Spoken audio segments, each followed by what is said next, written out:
सरस्वती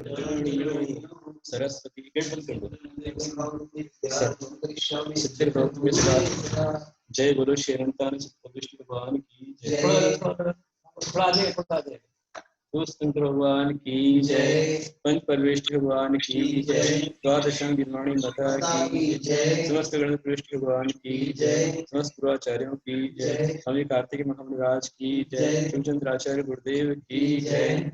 गुरुराचार्य शिवशंकर गुरुदेव की जय।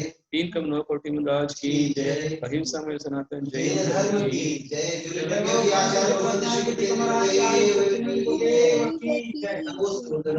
कल अपन ने समझा था कि तीर्थंकर भगवान या सामान्य केवली जो है अरहंत अवस्था में धर्म शुक्ल ध्यान ध्याते हैं। उसमें शुक्ल ध्यान की अवस्था 8वें गुण स्थान शुरू होती है। 7वें गुण स्थान में जो है वह धर्म ध्यानी है और 8वें गुण स्थान में शुक्ल ध्यान प्रारंभ होता है। तो शुक्ल ध्यान के पहला जो पाया है प्रत्यक्ष वितर्क विचार, इस शुक्ल ध्यान के माध्यम से वह जो है 8वां 9वां 10वां गुण स्थान पार करते जाते हैं और मोहनी कर्म को क्षय करते हैं। जब मोहनी कर्म को क्षय कर लेते हैं तब जाकर के 12वां गुण स्थान क्षीण मोह प्राप्त होता है और क्षीण मोह की अवस्था में 12वें गुण स्थान के अंदर जाकर के वह भगवान तीर्थंकर भगवान या सामान्य केवली जो है वहां पर भी जो 2 समय आते हैं, उपांत समय और अंत समय। तो अंत समय के अंदर में 3 घातीय कर्मों का नाश करते हैं और जैसे ही कर्मों का नाश होता है और वह जो होता है वो दूसरे ध्यान से होता है। एकत्व वितर्क अविचार नाम के शुक्ल ध्यान से वो जो 9वें आपके 12वें गुण स्थान में 3 घाती कर्मों का क्षय करके अरहंत अवस्था को प्राप्त कर लेते हैं, वो अरहंत बन जाते हैं और हम उसी अवस्था को पाना है। और अरहंत अवस्था में 13वें गुण स्थान में भगवान जो है वह देशों कोटि पूर्व तक रह सकते हैं, है ना। कम से कम अंतर मुहूर्त और उत्कृष्ट काल कितना हो गया? देशन कोटि पूर्व। मतलब विदेह क्षेत्र के अंदर में 1 कोटि पूर्व में 8 अंतर मुहूर्त कम करके उतना समय तक भगवान जो है अरहंत अवस्था में लेकर के दिन प्रभाव कर सकते हैं। कितना सुंदर लगता होगा वो। एक 8 साल का बच्चा, उससे वैराग्य हो जावे और दीक्षा ले ले, मुनि बन जाए और अरहंत बन जाए। हाँ, तो ऐसे अरहंत अवस्था में धर्म ध्यान करते हैं। 8 साल की अवस्था में केवल ज्ञान हो गया। हाँ, तो 8 साल की रहेंगे पूरे समय। वो अवधारणा जो है वैसी रहेगी उनकी। हाँ, अवधारणा वो रहेगी, परंतु आयु पूरी करेंगे वो। हाँ, लेकिन उसमें नव केशवर भी बड़े प्रमुख श्री बन जाता है ना, इसलिए कोई चेंज नहीं होगा। और उस अवस्था में रहते हुए जब 13वें गुणस्थान का समय उनका जो है आयु अंतर्मूल शेष बचती है। उसमें से कुछ भगवान कुछ केवली ऐसे होते हैं कि जिनकी आयु कर्म की स्थिति कम बची, 6 माह बची हो, और जो अन्य नाम गोत्र वेदनी कर्म है उनकी स्थिति यदि ज्यादा हो तो उस स्थिति को लेवल करने के लिए वो समुद्घात करते हैं। इसे कहते हैं केवली समुद्घात, लोग पूर्ण समुद्घात कहते हैं। और ये जो है सबको जरूरी नहीं है, जिनकी आयु की स्थिति के समान बैलेंस नहीं है उनको करना पड़ता है, बाकी सबको नहीं होता है। वो जीवन का अंतिम समय जब आता है तो अंतर मुहूर्त में 13वें गुण स्थान के अंतर्गत उनका तीसरा ध्यान होता है। इसे बोलते हैं सूक्ष्म क्रिया प्रतिपाती। इसका मतलब क्या है कि वह वचन मन और काय को जो है सूक्ष्म करते जाते हैं। और 14वां गुण स्थान जो आता है उसका समय बहुत थोड़ा सा है। वहां पर जो है भगवान 14वें गुण स्थान के अंतर्गत बहुत थोड़ा समय, कितना समय है कि 5 हस्ताक्षर जितना समय लगता है उतने समय के अंदर में स्वतः शुक्ल ध्यान करते हैं और उसमें 4 आघाती कर्मों का नाश करके वो सीधे एक समय के अंदर में सिद्धालय पहुंच जाते हैं। वो अवस्था यहाँ पर चल रही है, विपरीत क्रिया निवृत्ति। पहला आता है प्रत्यक्ष वितर्क विचार, दूसरा आता है एकत्व वितर्क का विचार, तीसरा होता है सूक्ष्म क्रिया प्रतिपाती और चौथा होता है विपरीत क्रिया निवृत्ति। ये शुक्ल ध्यान। परंतु आज हमें यदि करना है तो धर्म ध्यान ही करना। हाँ, आज धर्म ध्यान करेंगे तो ये धर्म ध्यान ही आगे हमारे शुक्ल ध्यान में कारण बनेगा। इसलिए हमारे जो प्रतिगुण आता है उसमें आता है अठरुद्ध झाणम भोसरामी, धर्म सुख झाणम अवुठ्ठेमी या उसंपज्यामी। मैं धर्म शुक्ल ध्यान को ग्रहण करता हूँ, उसको आरूढ़ होता हूँ और आर्थ ध्यान रोध ध्यान को मैं छोड़ता हूँ। ये भावना हमारी होनी चाहिए। चौथा शुक्ल ध्यान का विषय आ रहा है जोग विनाशम किच्चा योगविनाशं किच्चा कम चौकस्य खवण करणठम कम चौकस कर्णठम जमझायदि अजोगिनो जमझायते योगिनो निक्रियम तम चौथम च निक्रियं तद्वत्थं च जोग विनाशम किच्चा कम चौकस्य खवण करणठम जमझायदि अजोगिनो निक्रियम तम चौथम च योग विनाशं कृत्वा कर्म चतुष्कस्य क्षपण करणार्थम यध्यायते योगिनः निष्क्रियं चित्तं चतुर्थम च योग विनाशं कृत्वा अर्थात जो आखिर उनका सूक्ष्म कायोग बना हुआ है उस काय योग का विनाश करके कर्म चतुष्कस्य चार कर्मों के क्षपणार्थम क्षपण करने के लिए यध्यायत जो ध्याते हैं अयोगी जिन ध्याते हैं उसे ही निष्क्रियम च अर्थात विपरीत क्रियानिवृत्ति नाम का चौथा शुक्ल ध्यान उसे कहते हैं। तत्चतुर्थम निष्क्रियम विपरीत क्रिया निवृत्त्याख्यम प्रध्यानम समुच्चय क्रिया ध्यान अपराविधानम भवेत्। मतलब समुच्चय क्रिया ध्यान के बाद जो ध्यान होने वाला है वो चौथा शुक्ल ध्यान ये विपरीत क्रिया नाम का शुक्ल ध्यान है। तत्किम यत् ध्यायति स्मृति कहा अयोगी जिन। हाँ, कौन से भगवान ध्याते हैं? अयोगी जिन ध्याते हैं। योगादिक्रांतः चतुर्दश गुणस्थान वर्ती अयोग केवली भट्टारकः पंच लक्षर स्थिति कहा। 5 लघु अक्षर बोलने जितना समय लगता है उतना समय उनका मात्र होता है। ये अपने पढ़ा था क्या इसको पहले? ये पूरा हो गया ना? अच्छा, किम तत्वध्याय क्या करके आते हैं? योग विनाशं कृत्वा योगानाम औदारिक काय योगादि समस्त योगानाम विनाशा ध्वंसा तम विधाय विनष्ट कर्माश्रव इत्यर्थः। मतलब योग का विनाश करके औदारिक काय योग आदि जो समस्त योग हैं उनका विनाश करके वह कर्मों के आश्रय को नष्ट कर देते हैं। किमर्थम कर्म चतुष्टयस्य कर्मणाम वेदनीय नाम गोत्रायुषाम चतुष्टस्य क्षपण करणार्थम क्षय करण निमित्तम। 4 कर्म हैं बोधनीय नाम गोत्रायु जो है इन कर्मों के क्षय के लिए वह ध्यान करते। चतुर्थम शुक्ल ध्यानम स्वामी योगी स्वामी। जो चौथे शुक्ल ध्यान के स्वामी कौन है? अयोग के लिए भगवान है, अयोगी स्वामी। यद्यत्र मानसो व्यापार नास्ति, काय वहां पर मानस व्यापार नहीं है। हाँ, फिर क्या? तथापि उपचार क्रिया ध्यान में तुपचर्यते, तो उपचार से वहां पर ध्यान माना गया है। 13वें गुणस्थान में और 14वें गुणस्थान में ध्यान नहीं है, पर उपचार से ध्यान माना गया। क्यों नहीं है? क्योंकि ध्यान में क्या होगा, आपको कहीं ना कहीं मन को एकाग्र करना पड़ेगा। तो मन कौन एकाग्र करेगा? जिसने सब कुछ नहीं जाना है। हाँ, और जो मन है मानसिक ज्ञान है, 6 अक्षर ज्ञान है।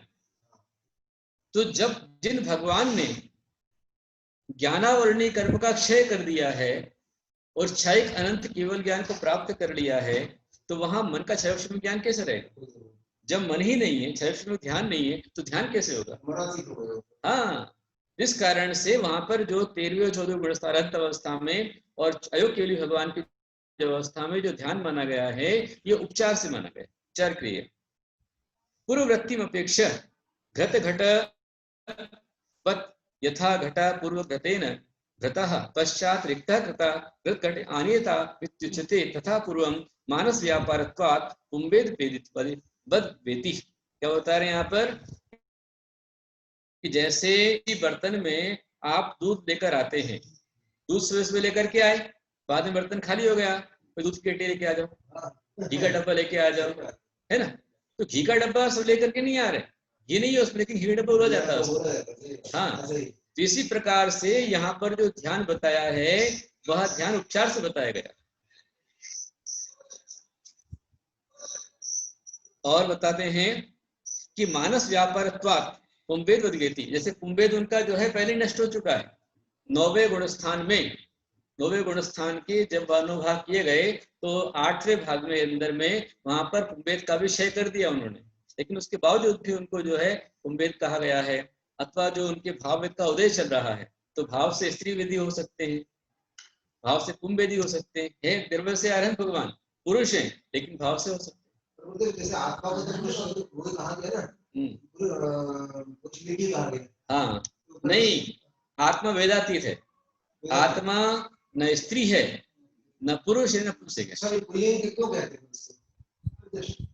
कहा नहीं गया है। आत्मा अपन आकार पकड़ लेते हैं, पुलिंग पकड़ लेते हैं शब्द के लिए, लेकिन आत्मा कोई लिंग नहीं है। ये तो कर्म सापेक्ष है। कर्म सापेक्ष है। हाँ, जब हमारे पुंवेद का उदय हो द्रव्य से तो पुरुष वेद होता है, और भाव से पुंवेद का उदय हो तो भाव पुरुष वेद होता है। और कई बार ऐसा होता है कि द्रव्य से पुरुष वेदी हो, भाव से स्त्री वेदी हो। आगम में लिखा हुआ है, छठखंड आगम ग्रंथ में आया, धवला आदि में आया हुआ है। अपने अपने ज्ञान का लेवल कमजोर है, मेरे को पता नहीं है, लेकिन जो है अंतरंग का भाव अलग चलता रहता है। तो है पता है ना, अभी जैसे दूध का घट, तो घटा भी दूध है क्या उसके अंदर में? नहीं है। लेकिन 9वें गुण स्थान में पहुंचते समय उनके जो भाव वेद का उदय था उसी को नैगम्य से माना गया। हाँ, पूर्व नैगम्य से माना गया। हाँ, पूर्व प्रज्ञापन है वो। दूध तो भरी नहीं, पर दूध की केटली क्या हुई है? हाँ, दूध तो भरी जैसे है, हाँ, यही बात है। जैसे यहाँ बता रहे हैं, यहाँ पर आ गए ना, देखो आप कि मानस व्यापारत्वात् पुंवेद बद वेदी। पुंवेद कहाँ है उनका? जब 9वें गुण स्थान में वेदातीत हो चुके हैं। हाँ, बिल्कुल। अब देखो, कषाय से अनुचित प्रवृत्ति को लेश्या कहते हैं, तो क्या 13वें गुण स्थान में कषाय का उदय है? बताओ, नहीं है। परंतु अरहंत भगवान के और अयोग्य अवस्था में परम शुक्ल लेश्या बताई गई है। तो किस अपेक्षा से? पूर्व प्रज्ञापन की अपेक्षा से। बाकी अरहंत भगवान तो लेश्यातीत हैं, तो कषाय नहीं है तो लेश्या कहां से होगी? हाँ, बात को समझना चाहिए। अयोगी त्यक्त योगत्वात् केवलो अत्यंत निर्वृतः साधितम स्वभावश्च परमेष्टि परप्रभु द्वासप्ततिर्विलीयन्ते कर्म प्रकृत्योद्धृतम् उपान्ते देवदेवस्य मुक्ति श्री प्रतिबंधकः। द्वासप्तति मतलब 72 कर्म प्रकृतियों का विलय जिन्होंने शीघ्रता से कर दिया है, ऐसे भगवान मुक्ति श्री प्रतिबंधक हैं। तस्मिन्नेव क्षणे साक्षात् आविर्भवति निर्बलम समुच्चन क्रियम ध्यानम योगी परमेश्वरः योगी पुरुषः समुच्चन क्रिया नाम का ध्यान आप करते हैं। विलयम वीतरागस्य पुनर्यांत्रयोदशा चर्मे समय सत्यः पर्यन्ते या व्यवस्थितः लघु पंचाक्षरोपचार कालम स्थित्वा ततः परम स्वभाववद चतुर्थ्यर्थम शुद्धात्मा वित बंधनः। 14वें गुण स्थान में क्या हो गया कि लघु पंचाक्षर पढ़ने में जितना समय लगता है उतने काल के अंदर भगवान अपने ऊर्ध्व गति को प्राप्त करके वीर बंधनों से मुक्त होकर के शुद्ध शुद्ध बन जाते हैं।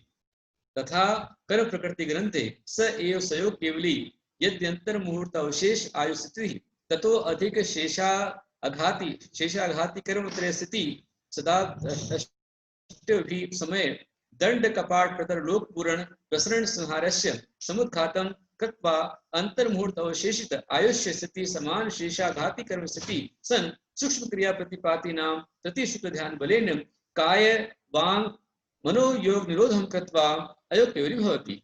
फिर वापस यहाँ पर आ गया कि अनंत भगवान 13वें गुण स्थान से केवल अवस्था में अंतर मुहूर्त जो आयु शेष रहती है तब, अथवा जिनके आयु कर्म से अन्य कर्मों की स्थिति तीन कर्मों की स्थिति ज्यादा है, तब उन कर्मों की स्थिति को बैलेंस में लाने के लिए वह लोक पुराण से उद्धार करते हैं, जिसमें 7 समय लगता है।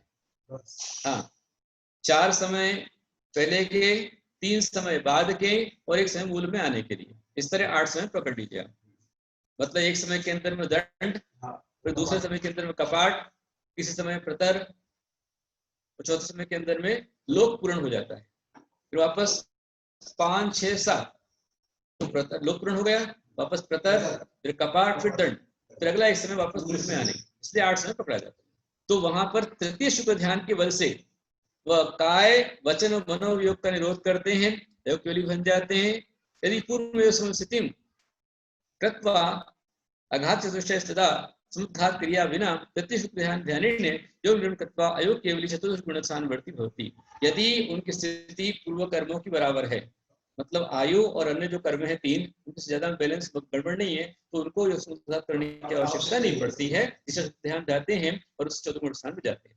पुनः स एव अयोग केवली क्रिया निवृत्ति नाम चतुर्थ शुक्ल ध्यानेन पंचलघ्वक्षरोच्चारण मात्र स्वगुण स्थान काल द्विचरम समये देहात द्विधा देहात द्विधा सप्तति प्रकृति क्षपयति। और जब 14वें गुण स्थान में आते हैं तो अयोग केवली अवस्था में विपरीत क्रिया निवृत्ति नाम के चौथे शुक्ल ध्यान को ध्यान करके जो 5 लघु अक्षर उच्चारण मात्र में जितना समय लगता है उतने के दूसरे चरण समय के अंदर में मतलब उतने समय में वह अपनी 72 प्रकृतियों का अक्षय करते हैं। पुनः चरम समये एक तर्क वेदनीयादि 13 प्रकृति क्षपयति।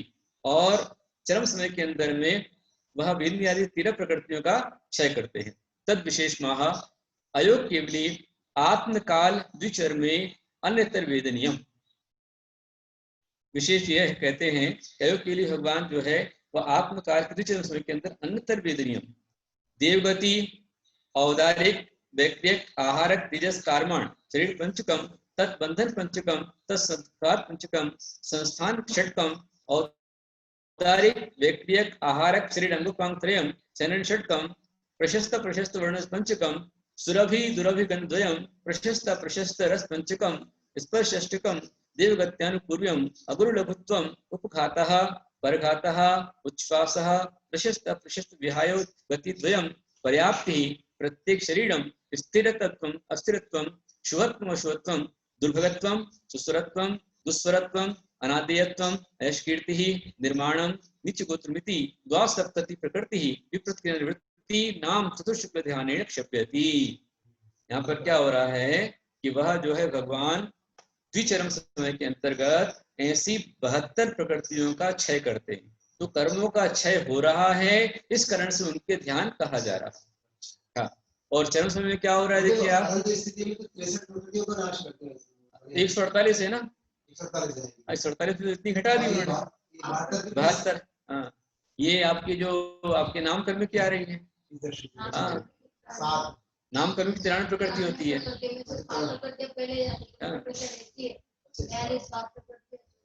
अयोग केवली चरम समय क्या करे नतर वेदनीयम मनुष्यायु मनुष्य गति ही पंचेन्द्रिय जाति ही मनुष्य गति प्रायोग्यानुपूर्व्य त्रसत्वम बादरत्वम परायकत्वम शुभगत्वम आदेयत्वम यशकीर्ति तीर्थकरत्वम उच्चैर गोत्रम चेति त्रयोदश प्रकृति चतुर्शुक्ल ध्यान क्षप्यति।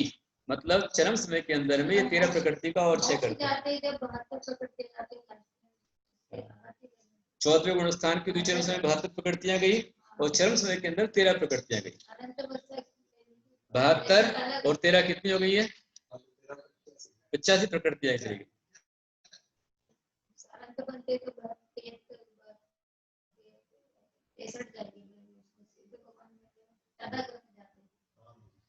थोड़ा हिंदी पढ़ते इसकी है ना। आगे चौथे शुक्ल ध्यान का निरूपण करते हैं। योग का भाव करके अयोग केवली भगवान 4 आघाती कर्मों को नष्ट करने के लिए जो ध्यान करते हैं वह चौथा विपरीत क्रिया निवृत्ति नाम का शुक्ल ध्यान है। 14वें गुण स्थान में समस्त योग का भाव हो जाता है, इसी से उसे अयोग केवली कहते हैं। क्या समझ में आया कि 14वें गुण स्थान में योग का अभाव होगा इसलिए अयोग केवली। हाँ अयोग केवली गुण स्थान में चौथा शुक्ल ध्यान होता है। यद्यपि ध्यान का लक्षण मानसिक व्यापार की चंचलता को रोकना है और केवली के मनोव्यापार नहीं होता है, तथापि ध्यान का कार्य कर्मों की निर्जरा का होने से उपचार से ध्यान माना जाता है। समझ में आ रहा है। अरहंत अवस्था 13वें गुण स्थान में और 14वें गुण स्थान में वहां पर जो ध्यान वो उपचार से माना जाता है, कर्मों की निर्जरा हो रही है इस कारण से। चौथे शुक्ल ध्यान का वर्णन करते हुए ज्ञानानंद ने भी कहा है कि योग का अभाव हो जाने से 14वें गुण स्थान वर्ती अयोगी कहलाते हैं। वे परमेष्ठी और उत्कृष्ट प्रभु होते हैं। उन देवादिदेव के 14वें गुण स्थान के उपांत समय में मोक्ष लक्ष्मी की प्राप्ति में रुकावट डालने वाली 72 प्रकृतियां तुरंत ही नष्ट हो जाती हैं। उस समय उनके समुच्छिन्न क्रिया नामक निर्मल ध्यान प्रकट होता है। अंतिम समय में शेष बची 13 प्रकृतियां में नष्ट हो जाती। इस तरह 5 रस अक्षरों के उच्चारण करने में जितना समय लगता है उतने समय तक 14 गुण स्थान में रहकर वह शुद्धात्मा मुक्त हो जाता है। कर्म प्रकृति नामक ग्रंथ में भी लिखा है यदि संयोग केवली के आयु कर्म की स्थिति अंतर मुहूर्त है और शेष 3 आघाती कर्मों की स्थिति उससे अधिक रहती है तो वे 8 समय में केवली समुद्घात के द्वारा दंड, कपाट, प्रतर और लोकपूर्ण रूप से आप प्रदेशों का फैलाव तथा प्रतर, कपाट, दंड और शरीर प्रवेश रूप से आप प्रदेशों को करके शेष कर्मों की स्थिति आयु कर्म के बराबर करते हैं। समझ में आया? वो तो इसमें अंतर्मूर्ति लिखा है। हाँ 6 महीने का। हाँ पहले पढ़ा था अपन ने, 6 माह का भी ऐसा करता है। अभी पहले पढ़ा था 6 माह के पहले। हाँ ये भी अंतर्मूर्ति में बताया, तो 6 माह का भी रजिस्टर करते हैं। 6 माह का ही करना पड़ेगा। अच्छा, जिनके लिए अधिकतम, जिनको मतलब अधिकतम कर्म की स्थिति उनकी है, बाकी जिनका बराबर तो अंतर्मूर्त में कर्म काट के आगे बढ़ेंगे। हाँ उसके पश्चात तीसरे शुक्ल ध्यान के बल से काय योग, वचन योग और मनोयोग का निरोध करके अयोग केवली हो जाते हैं। और इस योग केवली के चारों आघातीय कर्म की स्थिति पहले से समान होती है तो समुद्घात के बिना ही तीसरे शुक्ल ध्यान के द्वारा योग का निरोध करके 14 गुण स्थानवर्ती अयोग केवली हो जाते हैं। समझ में आ रहा है? उसके बाद वह अयोग केवली विपरीत क्रिया निवृत्ति नामक चौथे शुक्ल ध्यान के बल से अयोग केवली गुण स्थान के द्विचरण समय में 72 कर्म प्रकृतियों का क्षय करते हैं। फिर अंतिम समय में वेदनी आई 13 प्रकृतियों का क्षय करते हैं। इनका खुलासा इस प्रकार है। अयोग केवली के द्विचरण समय में कोई एक वेदनीय, देवगति, औदारिक, वेक्रियक, आहारक, तेजस और कर्माण, ये 5 शरीर, इन्हीं के 5 बंधन, 5 संघात, 6 संस्थान, 3 अंगोपांग, 6 सैनन, 5 वर्ण, 2 गंध, 5 रस, 8 स्पर्श, देवगत्यानुपूर्वी, अगुरु लघु, उपघात, परघात, उच्छ्वास, प्रशस्त और अप्रशस्त विहायोगति, अपर्याप्त, प्रत्येक शरीर, स्थिर, अस्थिर, शुभ, अशुभ, दुर्भग, दुस्वर, सुस्वर, अनादेय, अयश कीर्ति, निर्माण, नीच गोत्रीय 72 प्रकृतियां निवृत्ति शुक्ल ध्यान के बल से क्षय होती हैं। मतलब जो 5 हर्षवक्षर का समय लगता है उसमें उपांत समय में 72 जाती हैं और जो चरम समय आता है उसमें जाती है। और अंतिम समय में कोई एक वेदनीय, मनुष्यायु, मनुष्य गति, पंचेंद्रिय जाति, मनुष्य गत्यानुपूर्व, त्रस, बादर, पर्याप्त, सुभग आदि, यश कीर्ति, तीर्थंकर, उच्चगोत्र 13 प्रकृतियां क्षय होती हैं। साता असाता का तो कोई प्रश्न ही नहीं, वेदनी करूंगा कौन सा ऐसा अच्छा रहेगा? सत्ता पड़ा हुआ है ना, कर्म है ना, उदय में जो आ रहा है वो साता रूप उदय में आ रहा है और एक समय बढ़ती होता है। वैसे भी 11वें, 12वें, 13वें, 14वें गुण स्थान में जो आश्रम बताया है वो इरियापत आश्रम बताया है। हाँ, जिनके कषाय होती है तो कषाय के समय में जो है सांप्रायिक आश्रम होता है, मतलब एक ऐसा आश्रम जो आकर बंद कराए। और इरियापत आश्रम मतलब आता तो है पर एक समय के अंदर में खिर जाता है। जैसे सूखी चिकनी दीवार, एकदम सूखी चिकनी दीवार हो और उस चिकनी दीवार, सूखी दीवार पर यदि आप सूखी रेत डालें और खरदरी दीवार हो और गीली रेत हो तो चिपक जाएगी, और खरदरी दीवार हो तो कदाचित थोड़ी सी सूखी रेत भी हो तो वो भी थोड़ी चिपकने के चांस है, परंतु एकदम प्लेन दीवार है, सूखी है और रेत भी सूखी है तो चिपकना नहीं होगा। तो ऐसे ही यहाँ अनंत भगवान कर्मों से रहित हो चुके हैं, फिर उनके राग द्वेष कषाय नहीं है। जहाँ कषाय होती है, जहाँ राग द्वेष होता है वहीं कर्मों का बंध होता है, और जहाँ कषाय नहीं है वहां बंध नहीं होता। हाँ, रविचंद्रकृत आराधना सार में कहा है, कर्म रूपी अटवी को जलाने वाला शुक्ल ध्यान कषायों के उपशम अथवा क्षय से उत्पन्न होता है। क्यों कहा ऐसा उन्होंने? उपशम भी ले लिया यहाँ पर, क्योंकि शुक्ल ध्यान जो है उसमें उपशम श्रेणी भी है और छपक श्रेणी भी है। हाँ, जो उपशम श्रेणी चढ़ते ले वो तो उपशम भी करेंगे और छपक श्रेणी वाले छपना करते जाएंगे। लेकिन एक बात ध्यान रखना कि उपशम श्रेणी चढ़े कभी मोक्ष नहीं होगा। उपशम श्रेणी वाले तो कहाँ जाएंगे? अधिकतम 11वें गुण स्थान उपशांत में हो, उसके आगे नहीं जाए।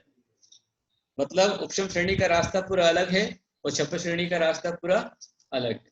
जहां पर 7वें गुण स्थान से कर्मों की छपना करते जाएं वो छपक श्रेणी, और जहाँ कर्मों को दबाते जाएं उपशम, शांत शांत शांत, वह उपशम श्रेणी।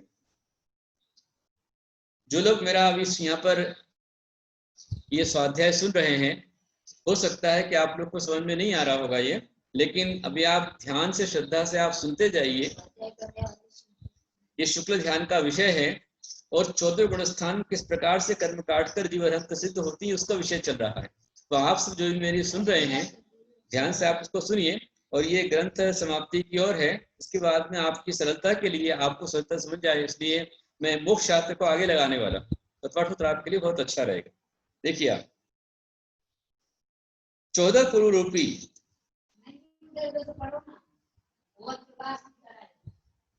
और प्रकाश की तरह स्वच्छ स्फटिक मणि की ज्योति की तरह निश्चल होता है। मतलब जो भगवान शुक्ल ध्यान को ध्याने वाले हैं वो श्रम श्रेणी चढ़ते हैं, छपक श्रेणी चढ़ते हैं, तो दोनों अवस्था में बिल्कुल स्फटिक निर्मल होते हैं। उसमें उसके प्रत्यकत्व, वितर्क, विचार आदि 4 भेद हैं।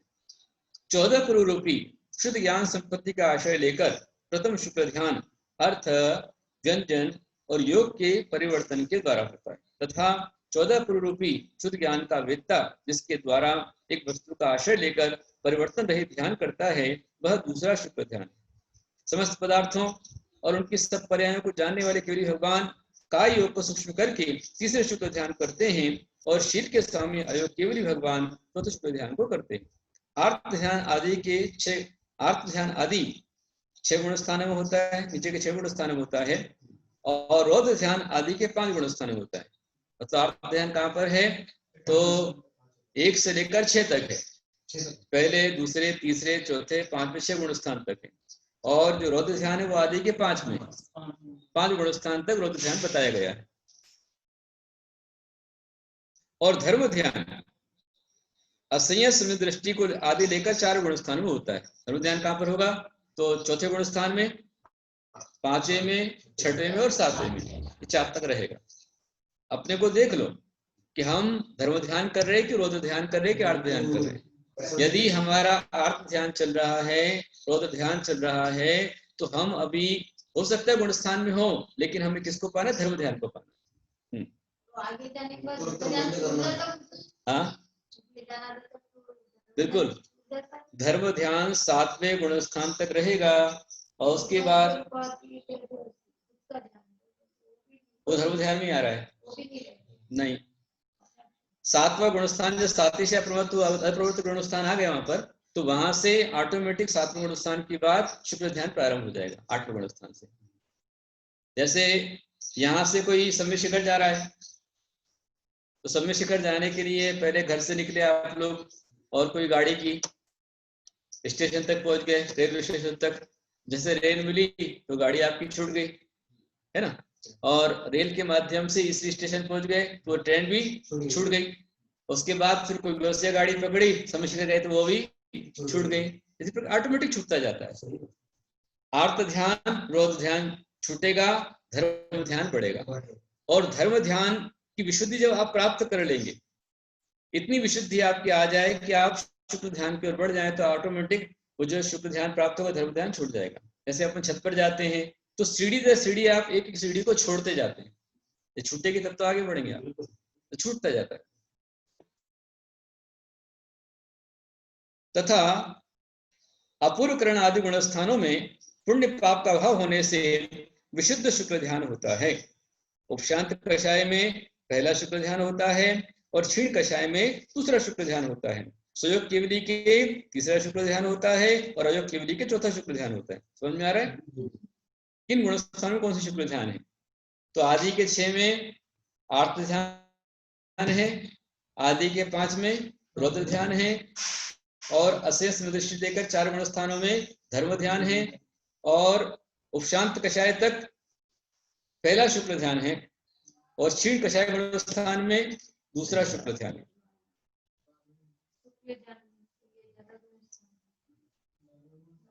12वें गुण क्षीण कषाय बोलते, क्षीण में बोलते हैं उसको दूसरा शुक्ल ध्यान है। 13वें गुण स्थान में तीसरा शुक्ल ध्यान है, 14वें गुण स्थान में चौथा शुक्ल ध्यान। इस प्रकार चारों शुक्ल ध्यानों का वर्णन समाप्त हुआ। शंका, कुछ लोग ये आपत्ति करते हैं कि आजकल शुक्ल ध्यान नहीं हो सकता, क्योंकि एक तो उत्तम शरण का अभाव है, दूसरे 10 या 14 पूर्व का ज्ञान नहीं है। इसका समाधान यह है कि इस काल में शुक्ल ध्यान तो नहीं होता, क्योंकि धर्म ध्यान होता है। बराबर बात है। शुक्ल ध्यान होता है क्या पंचम काल में? नहीं होता है, धर्म ध्यान होगा। आचार्य कुंदकुंद भगवान ने मोक्ष प्रभाव में कहा है, भरत क्षेत्र में पंचम काल में ज्ञानी पुरुष के धर्म ध्यान होता है और वह धर्म ध्यान आप भावना में तन्मय साधु के होता है। जो ऐसा नहीं मानता वह अज्ञानी है।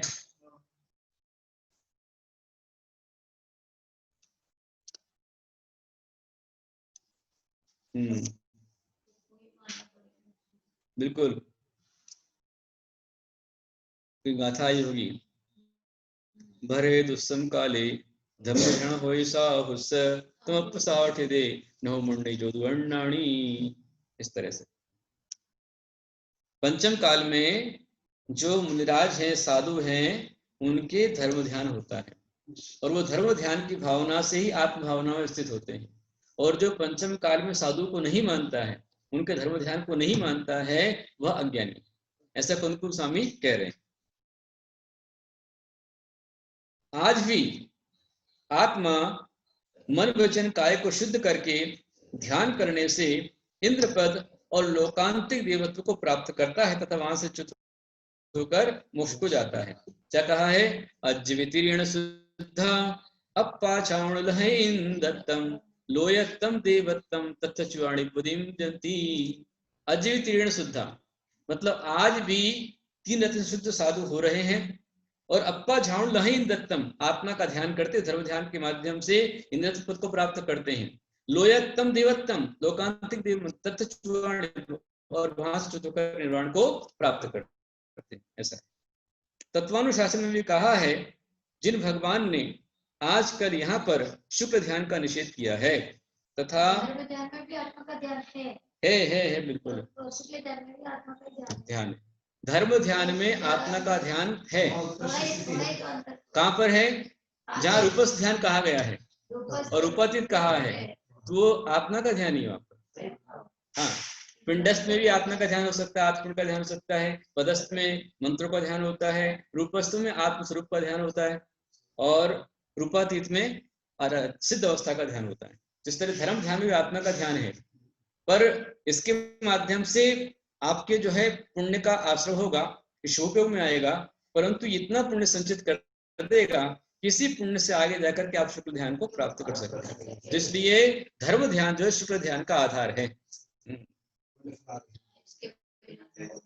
धर्म ध्यान के माध्यम से ही जीव जो है कर्मों की 7 प्रकृतियों का क्षय करके क्षय दृष्टि होता है। तो चपक श्रेणी पाने के लिए, चपक श्रेणी चढ़ने के पहले योग्यता लाने के लिए धर्म ध्यान परम आवश्यक है। जो धर्म ध्यान करेगा उसके शुक्र ध्यान आगे जाकर के हो सकता है।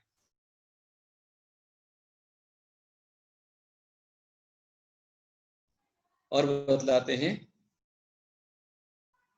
तत्वार्थ सूत्र में सम्यक दृष्टि, देश संयत, प्रमथ संयत और अप्रमथ संयत, इन चारों को धर्म ध्यान का स्वामी कहा है। सारे ग्रंथों का सारे इसमें दिया हुआ है।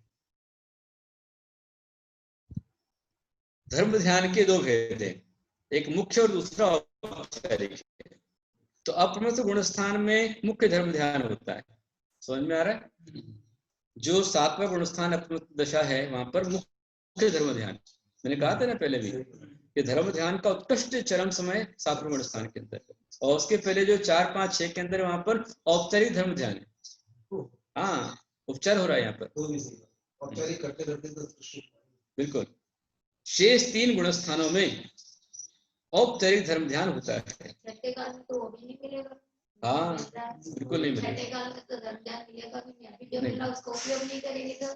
पंचम काल में आज आपका परम सौभाग्य है कि आपको आज धर्म ध्यान मिल रहा है। धर्म ध्यान के योग्य आपको भगवान का मंदिर मिल रहा है, भगवान का दर्शन मिल रहा है, गुरु का समागम मिल रहा है, गुरु की वाणी सुनने मिल रही है, गुरु की संगति मिल रही है और नियम संयम हो रहा है।